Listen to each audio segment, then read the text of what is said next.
우리가 물건을 사고서도 참 만족하는 경우도 있지만 실망하는 경우가 있습니다.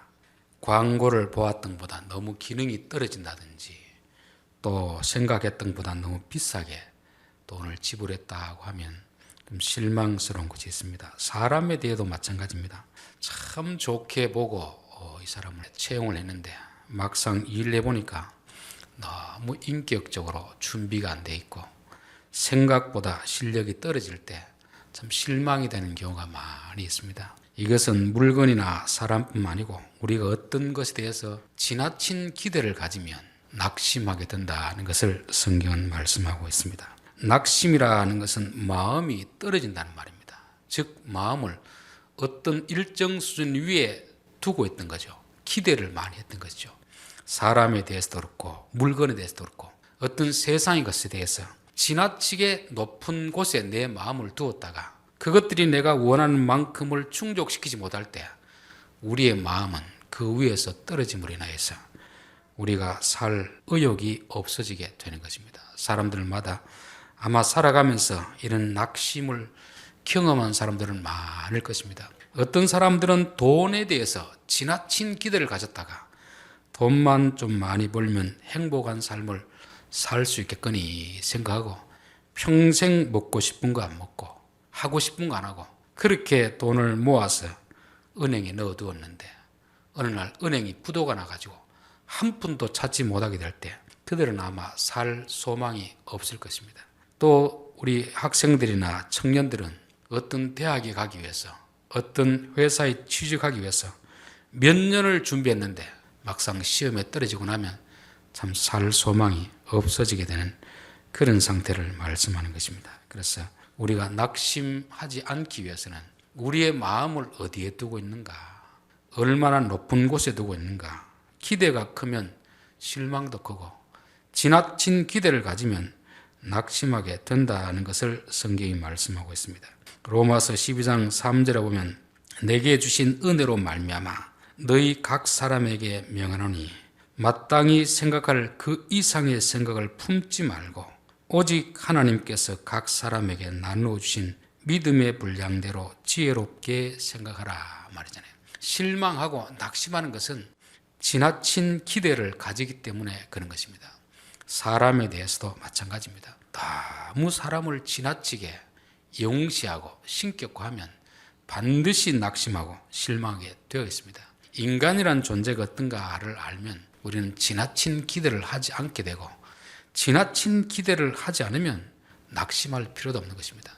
부모들이 또 자식에 대해서 지나친 기대를 하면 자식 때문에 상처를 받게 되는 경우가 있습니다. 우리가 자식을 위해서는 최선을 다해서 양육을 시켜줘야 되지만 내가 이렇게 해 주었으니까 자식이 내 노년에 이렇게 해주겠지 어떤 기대감을 가지면 그렇게 해주면 참 감사하겠지만 그렇게 안 해줄 때 정말 낙심하게 되는 것입니다.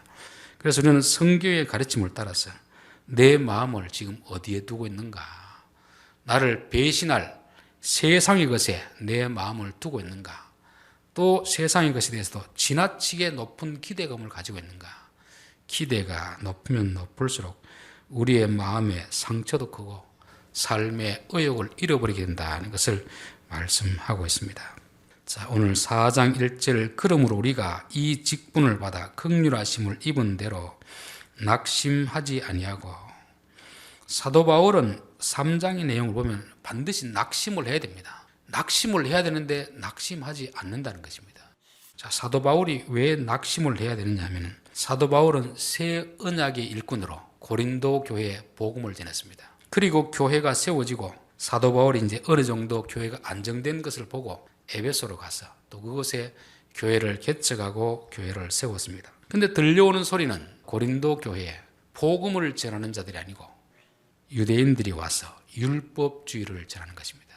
여기서 새 언약의 일꾼은 영으로 전하기 때문에 사람을 살리는 것이지만 율법주의자들은 문자적으로 글자 그대로 전하기 때문에 영혼을 죽이는 설교를 하고 있는데 그럼 당연히 교인들은 누구의 말을 들어야 되겠습니까? 당연히 자기들을 살리는 바울의 말을 들어야 되는데 이들은 율법주의자들의 가르침에 의해서 바울의 말을 받아들이지 않고 그들을 죽이는 그 말을 받아들이고 바울을 오해하게 되는 것입니다. 그러니까 바울이 그렇게 오랫동안 고린도 교인을 가르쳤고 그들 교회를 세웠음에도 불구하고 자기의 모든 수고가 허사가 되는 이런 일 앞에 서 있습니다. 그러면 보통 이런 일을 당하면 내가 지금까지 애썼던 모든 일이 한순간에 다 무너져 버리면 부인된다고 하면 바울은 낙심을 해야 되겠습니까? 낙심을 안 해야 되겠습니까? 낙심을 하는 게 정상이잖아요.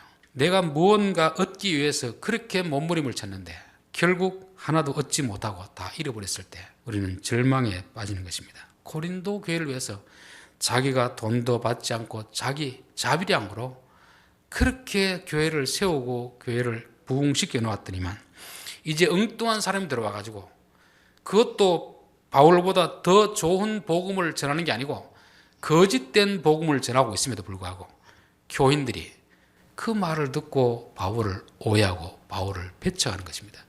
그럴 때 바울의 마음이 얼마나 낙심이 되겠습니까? 그런데 바울은 우리 같으면 낙심이 될 텐데 낙심을 하지 않는 것입니다. 요 4장 1절에는 그러므로 이렇게 되어 있는데 요 그러므로라는 단어는 그러므로로 번역할 수도 있고 뭐 때문에 라고 번역할 수도 있습니다.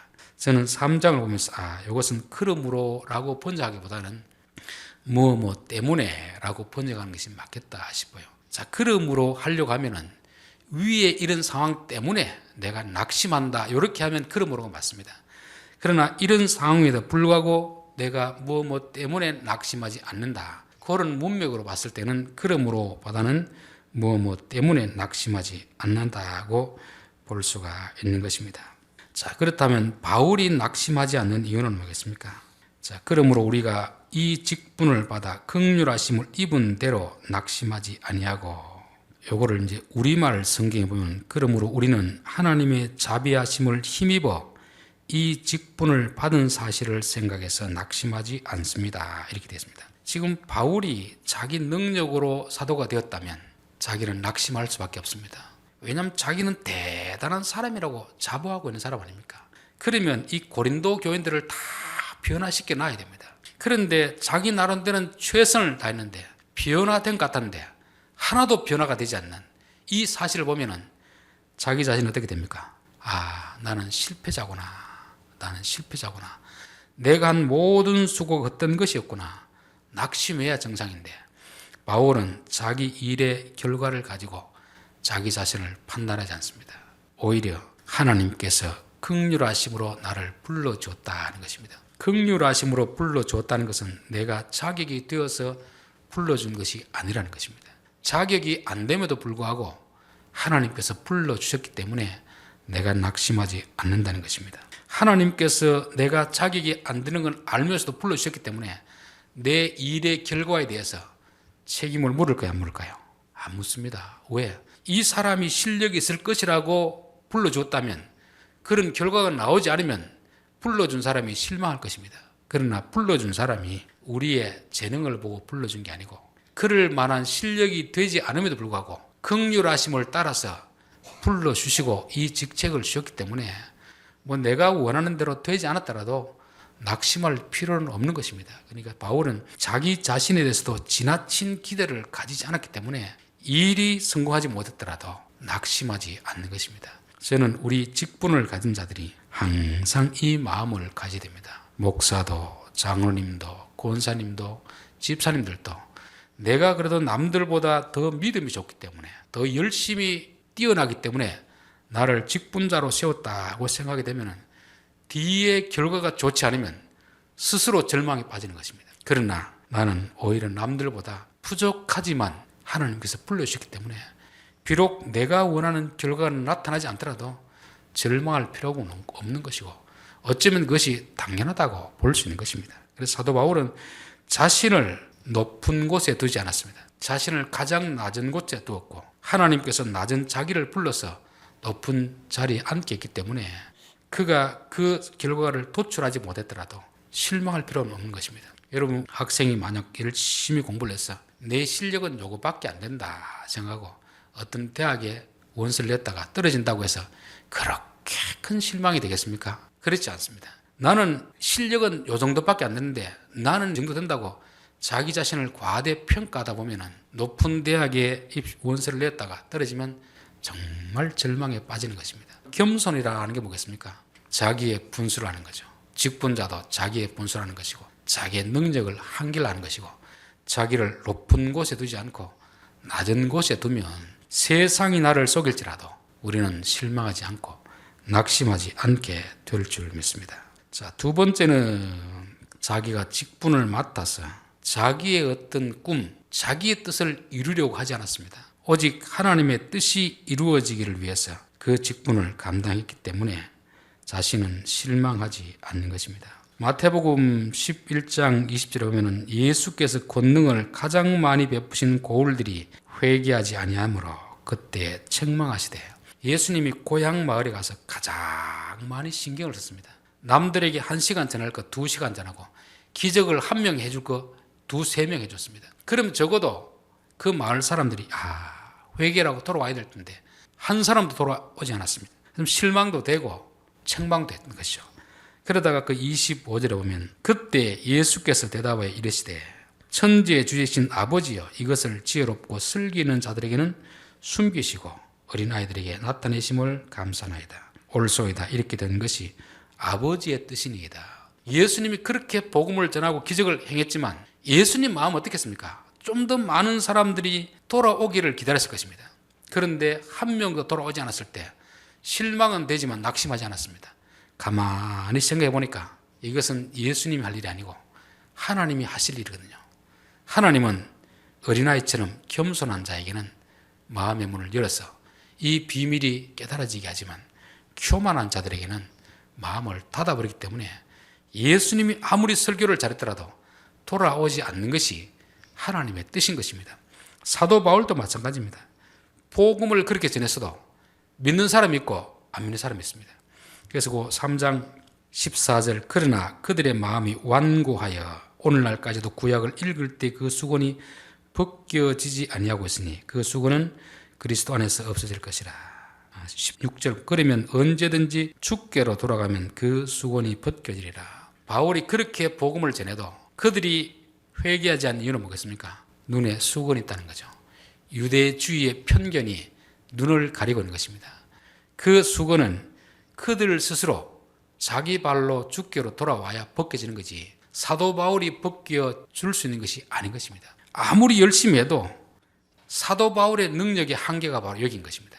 바울이 할 수 있는 것은 복음을 전하는 것뿐이지 그들의 수건을 벗겨줄 수는 없습니다. 그 수건을 벗는 것은 듣는 사람들이 와야 벗겨지기 때문에 자기가 전한 복음에 대해서 사람들의 반응이 별로 좋지 않다고 해서 바울은 낙심할 필요가 없다는 것입니다. 낙심하지 않았던 것이죠. 저는 이제 우리 부모 세대들 보면 그런 걸 느낄 때가 많습니다. 부모 세대들은 참 자식을 위해서 정말 자기 먹고 싶은 거 안 먹고 입고 싶은 거 안 입고 그렇게 해서 자녀를 기르고 공부를 시키잖아요. 그럼에도 불구하고 부모님 마음속엔 내가 그때 자식에게 좀 더 잘해주지 못한 것이 늘 죄책감으로 남아있다. 그렇게 말씀하시는 분들이 많이 있습니다. 저는 지나친 책임감은 가질 필요가 없겠다 싶어요. 어떤 상황 속에서 어려운 상황 속에서 내가 할 수 있는 최선을 다했으면 되는 것이지 내가 할 수 없는 부분까지 내가 감당하려고 하면 그게 교만이잖아요. 교만. 그렇죠. 모세의 부모가 모세를 3개월 동안 숨겨서 키웠습니다. 3개월이 지나니까 애가 목소리 커지니까 더 이상 숨길 수 없는 상황이 되었습니다. 그때 모세의 부모는 아들을 키우겠다고 붙들고 있지 않습니다. 갈대 상자에 넣어서 나일강에 띄워버리는 거죠. 그는 자식을 버리는 게 아니고 이제부터는 제 할 역할은 끝났습니다. 하나님께서 이 아들을 맡아주십시오. 하나님 앞에 맡기는 거잖아요.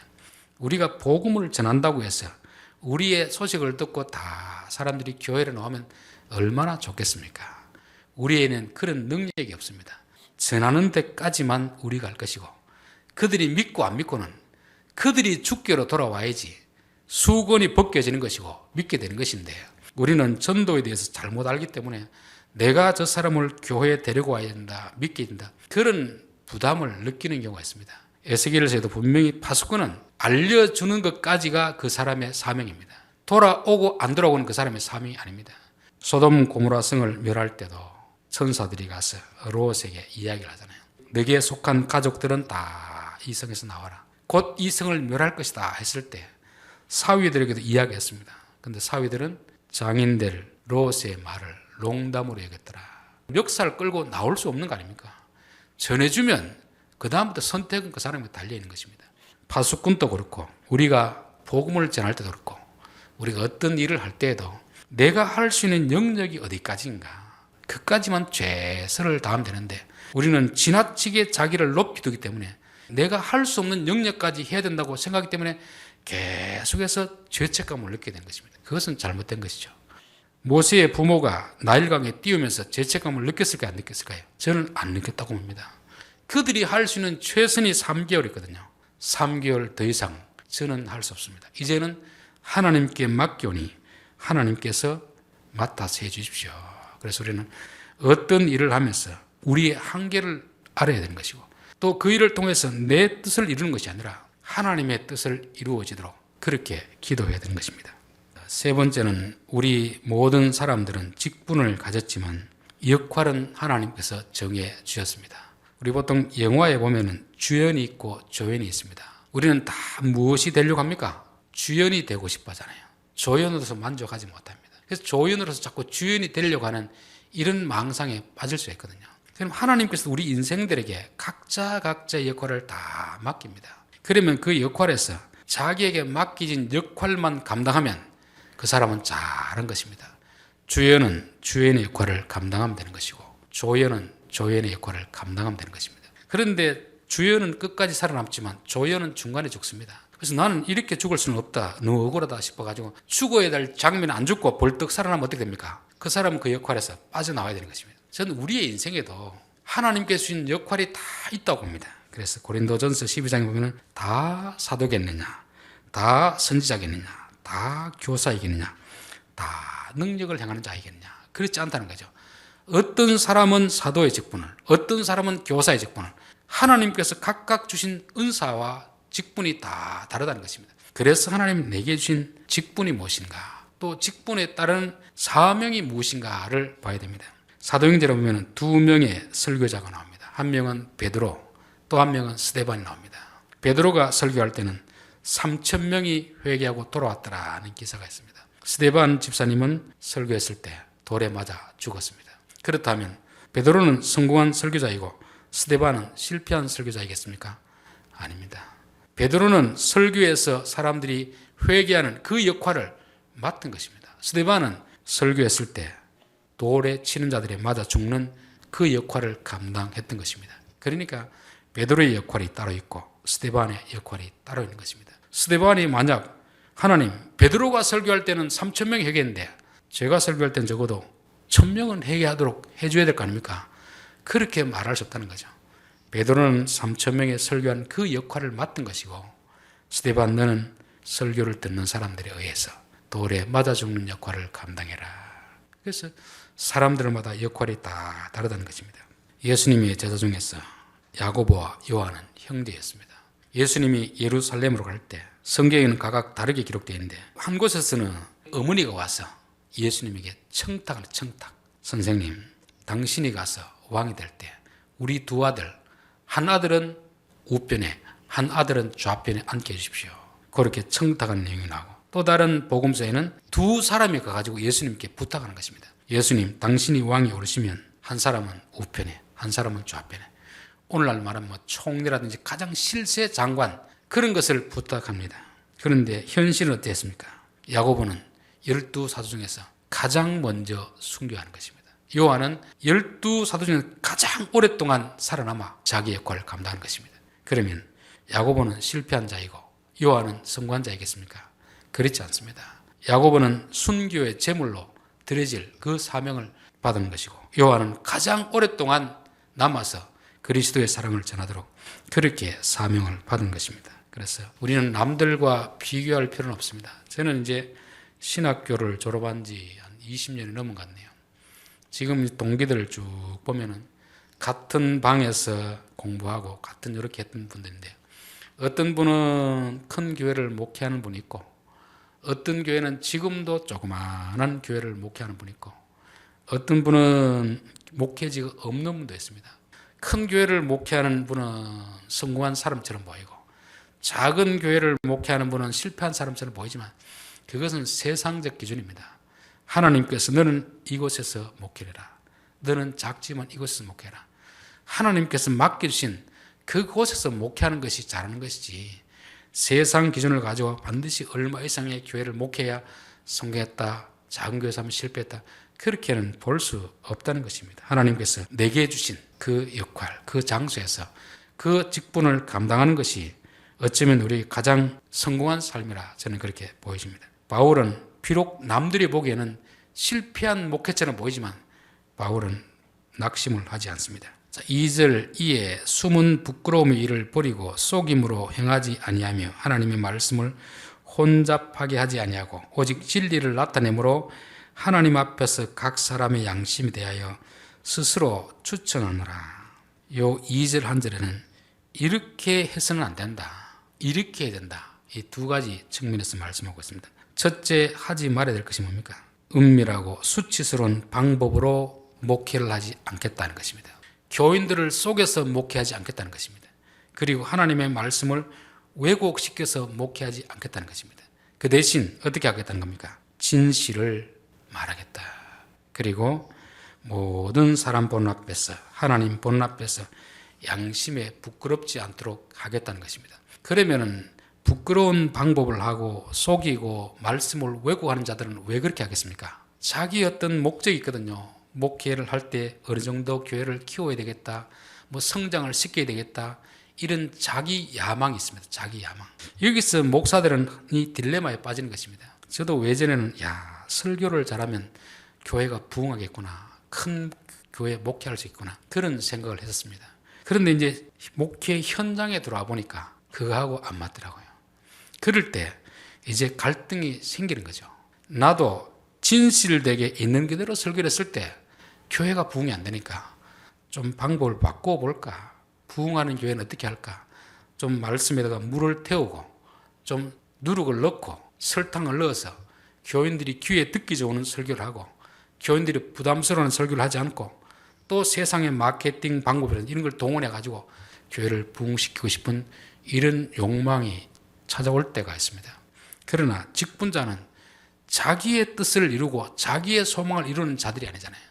하나님께서 맡겨주신 곳에서 그냥 하나님이 시킨 대로만 하면 그 결과가 어찌 되었든 간에 하나님은 잘했다고 칭찬하는 것이고, 하나님의 말씀을 왜곡하고 성도를 속이고 또 부끄러운 짓을 해가면서도 그렇게 해서 성공한 것을 하나님이 성공했다고 하겠나, 그런 생각이 들어요.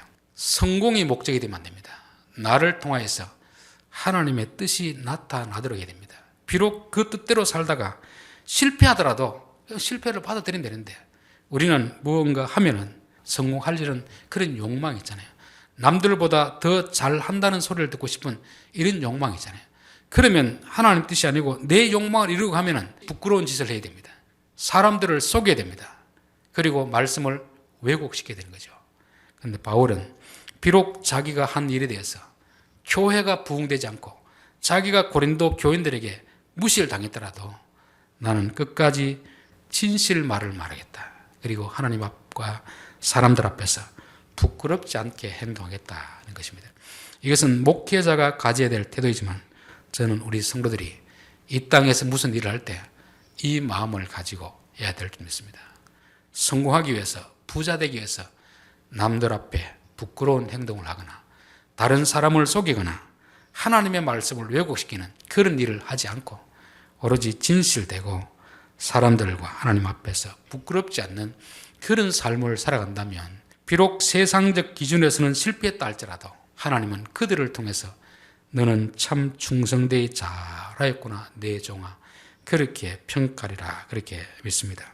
자, 3절 만일 우리의 복음이 가리었으면 망하는 자들에게 가려진 곳이라. 그 중에 이 세상에 신이 믿지 않는 자들의 마음을 혼미하게 하여 그리스도의 영광의 복음의 광채가 비치지 못하게 하미니 그리스도는 하나님의 형상이니라. 바울이 그렇게 복음을 전했는데 고린도 교회는 거짓 선지자들이 들어와가지고 그들을 죽이는 설교를 하는데도 불구하고 아멘 아멘 하는 거죠. 아멘 아멘. 그들을 살리기 위해 설교하는 설교에 대해서는 아멘 하지 않습니다. 오늘날 저는 교인들이 이 목회자를 볼 때 그런 생각이 들어요. 이게 마치 창세기에 나온 그런 말씀 같은 거죠. 하나님은 선악과 먹으면 죽는다. 먹지 말라고 하잖아요. 이게 살리는 말씀인데 뱀은 뭐라고 합니까? 먹어도 괜찮다. 이거 먹으면 하나님처럼 된다. 이건 죽이는 말씀인데 타락하기 전에 사람들이 벌써 자기를 살리는 말씀을 받아들이기보다 죽이는 말씀을 받아들이라는 것입니다. 그러니까 전하는 사람 봤을 때는 얼마나 답답하겠습니까? 바울이 고린도 교회 상을 보면서 정말 답답했지만 이것은 내가 할 수 있는 역할이 아니다. 내가 바른 복음을 전했는데 받아들이지 않으면 그것은 망하는 자들이기 때문에 그렇다.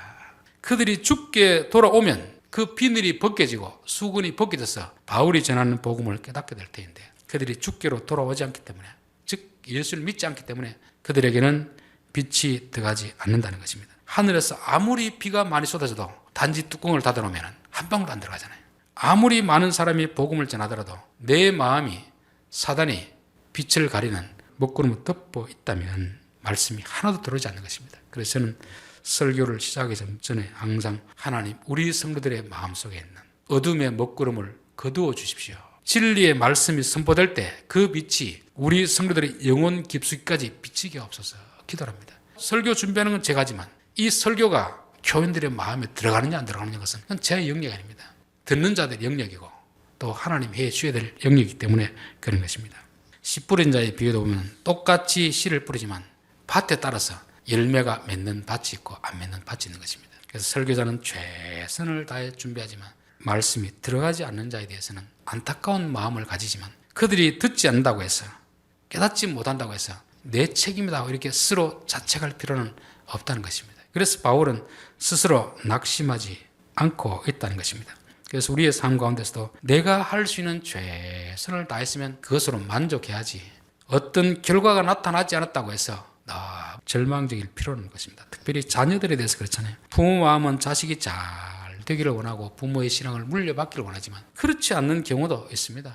그러면 부모는 자식을 위해서 기도한 것까지지 자식을 끌어다가 데려다 놓을 수는 없는 거거든요. 그 부분은 누구에게 맡게 됩니까? 하나님 앞에 맡기는 수밖에 없는 것입니다. 그래서 성경은 우리가 마땅히 생각할 그 이상의 생각을 품지 말고 내가 할 수 있는 그 영역에서 최선을 다하고 만족하라 하는 것입니다. 5절 우리가 우리를 전파하는 것이 아니요 오직 그리스도 예수의 주 되신 것과 또 예수를 위하여 우리가 너희의 종된 것을 전파하노라. 바울이 전파한다는 것은 자기를 전파하는 것이 아니고 오직 예수님을 전파하는 것입니다. 세상의 성공 철학을 가르치는 게 아니고 오직 하나님의 말씀만을 가르치는 것입니다. 그러면 들을 끼는 자는 듣고 귀가 막힌 자는 듣지 못하는 것이고 복음을 전했을 때 믿고 나오는 자가 있고 믿지 않고 나오지 않는 자가 있습니다. 그 숫자가 얼마였든 간에 그것은 전하는 자의 책임이 아닙니다. 우리가 전도할 때도 마찬가지 아닙니까? 제일 많이 시간을 들이고 밥 사주고 해도 안 믿는 사람은 안 믿습니다. 어떤 사람은 그냥 한번 가자고 했는데 따라 나오는 사람도 있습니다. 그건 내 능력으로 되는 게 아니고 그 사람에게 달린 것이고 하나님께 달린 것이기 때문에 그렇습니다. 그리고 우리는 예수를 위하여 우리가 너희의 종된 것을 전파함이라. 이것은 목사가 교인의 종이라는 말이 아닙니다. 사도 바울은 나는 예수 그리스도의 종이다. 예수님의 종이다. 그리고 예수님이 시킨 대로 한다는 것이고 우리가 너희의 종이라는 건 무슨 뜻이겠습니까? 예수님의 종이면 예수님의 머리 아닙니까? 교회는 누구죠? 예수님의 몸이거든요. 그러면 머리가 시키는 대로 몸을 잘 돌봐야 되기 때문에 그래서 사도 바울은 예수 그리스도의 종이면서 교회 몸의 종이 된다 하는 것입니다. 즉 종이라는 것은 섬기는 것이 섬기는 몸을 섬기는 자가 그리스도의 종인 것입니다. 그래서 우리 직분자들은 항상 교인들을 위해 군림하는 자가 되면 안 됩니다. 예수님의 종이 되어서 교인들을 섬기는 자가 되어야 됩니다. 교인을 섬기는 것이 예수님을 섬기는 것이고 교인 위에 군림하는 것은 예수님 위에 군림하는 것입니다. 그래서 사도 바울에게도 예수님 말씀하잖아요. 너 왜 나를 핍박하느냐? 바울은 예수님을 핍박한 적이 없습니다. 예수 믿는 자를 핍박한 거죠. 예수 믿는 자를 핍박하는 것은 예수님을 핍박하는 것이고 예수 믿는 자를 섬기는 것은 예수님을 섬기는 것입니다. 오늘날 교회 안에서도 자칫 잘못된 이 직분을 가진 사람들이 예수님을 섬긴다고 하면서 교인들 위해 군림하고 자기 마음대로 하는 사람이 있습니다. 이것은 예수님의 머리와 몸을 분리시키는 거잖아요. 예수님을 주인으로 섬기는 사람은 예수님의 종인 것이고 그들은 당연히 교회 종으로서 섬기는 자가 되어야 될 줄 믿습니다. 결론입니다. 오늘은 직분자가 가지는 자세에 대해서 살펴보았습니다. 사도 바울은 그렇게 열심히 복음을 전했음에도 불구하고 고린도 교인들이 거짓된 복음을 받아들이고 바울을 무시하고 오해를 했을 때 낙심하지 않았습니다. 왜냐하면 자기 자신을 알았거든요.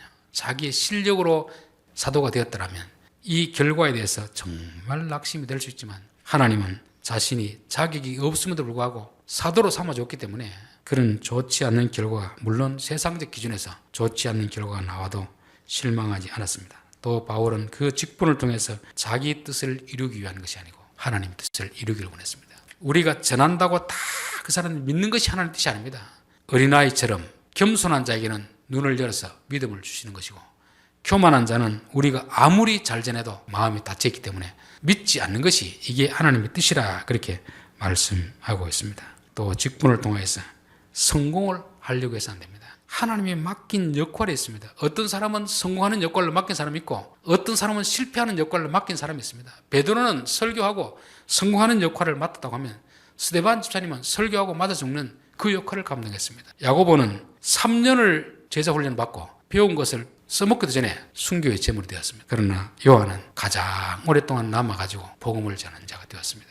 야고보는 실패자이고 요한은 성공한 그런 사람이 아닙니다. 각자 맡은 역할에 충성이기 때문에 둘 다가 하나님 보시기에는 충성스러운 종이라는 것입니다. 그래서 우리는 교회 안에서 어떤 직분을 가질 때라든지 세상에서 어떤 일을 할 때 자꾸 남들과 비교하면 안 됩니다. 왜냐하면 직분이 다른 것이고 또 역할이 다르기 때문에 그렇습니다. 어떤 사람은 성공한 모델로 어떤 사람 이래 하면 실패한다는 모델로 역할이 다르기 때문에 그런 것입니다. 이스라엘 백성들을 애굽에서 건져낼 때 그리심산과 에발산에 있습니다. 두 산에 6지파씩 나누어 가지고 6지파는 그리심산에 올라가고 6지파는 에발산에 올라가는 것입니다. 그러면서 너희들이 순종하면 복을 받을 것이요. 그럴 때 그리심산에 있는 6지파가 아멘 하는 것입니다. 너희가 불순종하면 저주를 받을 것이라 할 때 에발산에 있는 사람들이 아멘 하는 것입니다. 그럼 에발산에 있는 사람들은 저주받은 사람입니까? 그건 아니거든요. 역할을 그렇게 나누는 뿐이지 그 역할을 가지고 성공과 실패를 판단할 수는 없는 것이고 우리는 내게 맡긴 역할에 충성하는 것이 하나님이 보시기에 성공한 삶이 된다는 것입니다. 그리고 이들은 그 직분을 통해서 자기 성공을 이루기 위해서 양심에 끓이끼는 일을 하지 않았고 성도를 속이는 일을 하지 않았고 또 말씀을 왜곡하지 않았습니다. 오로지 진실된 말을 하고 또 하나님과 사람 보기에 부끄럽지 않도록 그렇게 행동했습니다. 저는 우리가 직장에서 일을 할 때도 내가 출세하려고 하고 윗사람에게 잘 보이려고 하면 어쩔 수 없이 부끄러운 짓을 해야 될 때도 있습니다. 남들을 속여야 될 때도 있습니다. 그러나 우리의 어떤 그 일의 목적이 내 성공이 아니고 주의 뜻을 이루는 것이 목적이란다면 진실되게 그리고 부끄럽지 않도록 양심에 갇히게 되지 않도록 그렇게 해야 될 줄 믿습니다. 복음을 아무리 잘 전해도 가리우는 자가 있는데 그들이 믿지 않았기 때문에 그런 것이다 말씀하고 있습니다. 우리 자신을 위해서가 아니라 예수님을 위한 직분자가 되어야 되고 또 예수님의 몸인 교회의 종이 되어서 섬기는 자가 되는 것이 바울이 가진 직분에 대한 생각이었고 자세였습니다. 우리 모두 바울이 가진 직분에 대한 생각을 가짐으로 인하여서 우리가 한 일에 대해서 실망하지 않고 결과가 어떻게 나오든지 우리가 낙심하지 않는 그런 성도들이 되었으면 좋겠습니다. 기도하겠습니다.